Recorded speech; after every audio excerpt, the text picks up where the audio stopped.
Just looking at these,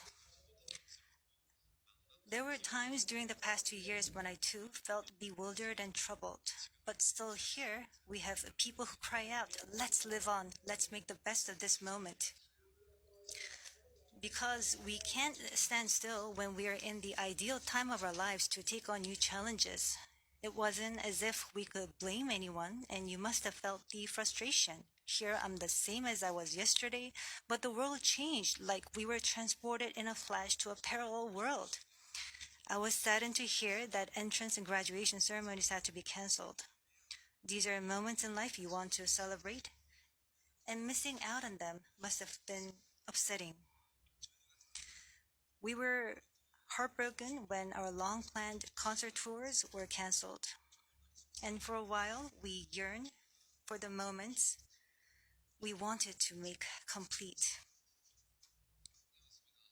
Yes, it was a time for us to mourn for the things that COVID took away from us, a time to discover how precious each and every moment we taken for granted were.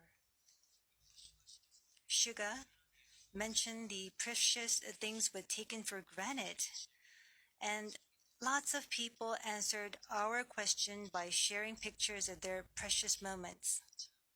Many people showed how they share their moments with nature. I think during these 2 years, they found dear the time they experienced and care for nature. Yes, but maybe because we feel an encroaching sense of dread that our time on this earth is limited, we just talked about the things we mourn, and I shudder to think about mourning for the earth. Everyone agrees that climate change is an important problem, but talking about what the best solution might be, that's not easy. It's a topic that's tough to make conclusions about.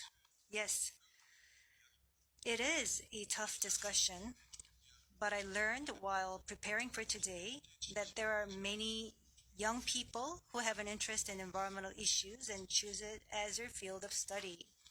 The future is unexplored territory, and that's where we, more than anyone, will spend our time. So these young people were searching for the answers to the question of how we must live that future. So I hope we don't just consider the future as grim darkness. We have people who are concerned for the world and searching for the answers. There are still many pages left in the story about us, and I thought we shouldn't talk like the ending's already been written. Of course, sometimes